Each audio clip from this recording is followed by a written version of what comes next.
ಇಲ್ಲ ಪಂಚು ಇಲ್ಲ. ಒಂದು ಬೆಂಕಿ ಪಟ್ಟಣ ತಯಾರು ಮಾಡೋಕ್ಕೆ 2 ರೂಪಾಯಿ ಖರ್ಚಾಯ್ತದೆ. 2 ರೂಪಾಯಿ ಕೊಡ್ಲೇಬೇಕು ನಾವು, ಯಾವನು ಕೊಡಕ್ಕಲ್ಲ ಬೆಂಕಿ ಪಟ್ಟಣ. 1 ಪೈಸಾ ಕಮ್ಮಿ ಆದ್ರೆ ನಮ್ಮ ಯಶೋದಮ್ಮನೆ ಅಂಗಡಿ ಇಟ್ಟವಳೆ, 2 ರೂಪಾಯಿ ಕಮ್ಮಿ ಕೊಟ್ಟರೆ ತೆಗೆದು ಬಿಸಾಕ್ತಾಳೆ ಹಿಂಗೆ. ಅದೇ ರೈತ ಬೆಳೆದಿರೋ ಬೆಳೆ ಇವತ್ತು 6,000 ರೂಪಾಯಿ ಅಡಿಕೆ ಇತ್ತು, 3,000 ರೂಪಾಯಿ ಕೇಳಿದ್ರು ತಿಕ್ಕಾಮಿಕೊಂಡು ಕೊಟ್ಟು ಬತ್ತೀಯ. ಈರುಳ್ಳಿ ಬೆಳೆದ್ರು ತಿಕ್ಕಾಮಿಕೊಂಡು ಕೊಡ್ತೀವಿ. 1.5 ಈ ಎಕರೆಗೆ 45 ಚೀಲ ಭತ್ತ ಬೆಳಿತೀನಿ. 45 ಚೀಲ ನಾನು ತಿಂತೀನೇನೋ. 2,000 ರೂಪಾಯಿ ಐತಿ ಈಗ. 2,000 ಅಲ್ಲ, 1,500ಕ್ಕಲ್ಲ, 1,000 ಕೇಳಿದ್ರು ಕೊಟ್ಟು ಬರ್ಬೇಕು ನೀನು. ಯಾಕೆ ಅಂದ್ರೆ ನೀನು ಮನೆ ಕರೆಂಟ್ ಚಾರ್ಜ್ ಕಟ್ಟಕ್ಕೆ ದುಡ್ಡು ಇರಕ್ಕಲ್ಲ, ನೀನು ನೆಡ್ತಿಗೆ ಸೀರೆ ತರಕ್ಕೆ ದುಡ್ಡು ಇರಕ್ಕಲ್ಲ ಅಂತ ರೈತರು. ನಾವು ಕರೆಂಟನ್ನ ಏನೋ ಸಿಂಗಲ್ ಪೇಸ್ ಹಾಕಬಿಡ್ತೀವಿ ಅಂತ ಹೇಳ್ಬಿಟ್ಟು ಇವರು ಎಲ್ಲ ಬಂಬಡಿ ಹೊಡ್ಕೋತಾರೆ, ಕೇಸ್ ಹಾಕ್ತಾರಂತೆ. ಹಾಕ್ಲಿ, ಅವನು ವಿಜಯ ಮಲ್ಯ 3,500 ಕೋಟಿ ಹೊಡ್ಕೋದ್ನಲ್ಲೋ, ಆ ನನ್ನ ಮಗನ ಮೇಲೆ ಹಾಕ್ಲಿಲ್ಲ ಕೇಸ.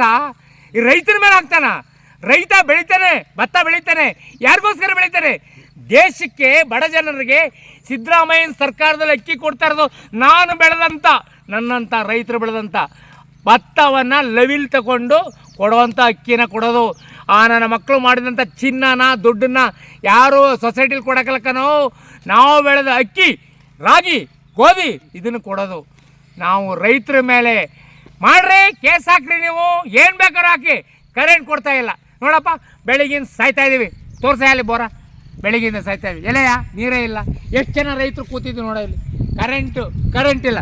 ಒಣಗೋಯ್ತಾ ಇದಲ್ಲ ನಮ್ಮ ಬೆಳೆ ಅಲ್ಲವಾ, ಈ ವರ್ಷ ಮಾಡಿರೋ ಬೆಳೆ ಅಲ್ಲವಾ ಒಣಗೋಯ್ತಾ ಇದೆ.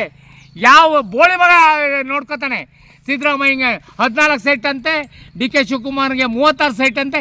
ಇದನ್ನು ಮಾತಾಡ್ತಾರೆ ಹೊರತು ಟಿ ವಿನಲ್ಲಿ ರೈತರ ಬಗ್ಗೆ ಮಾತಾಡೋ ಬೇವರ್ಸಿಂದ ನಮಗ ಯಾವನವನು ಹೇಳೋ. ನಾನು ಹಾಸನ ಜಿಲ್ಲೆ ಅರ್ಕಲಗೋಡು ತಾಲೂಕು ಕೊಣನೂರು ಹೋಬಳಿ ಕಬ್ಳಿಗೆರೆ ಗ್ರಾಮಸ್ಥ ರೈತ ಕೇಶವ ಪ್ರಸಾದ್. ಲೈಕ್ ಮಾಡಿ, ಶೇರ್ ಮಾಡಿ ರೈತರೆಲ್ಲವ.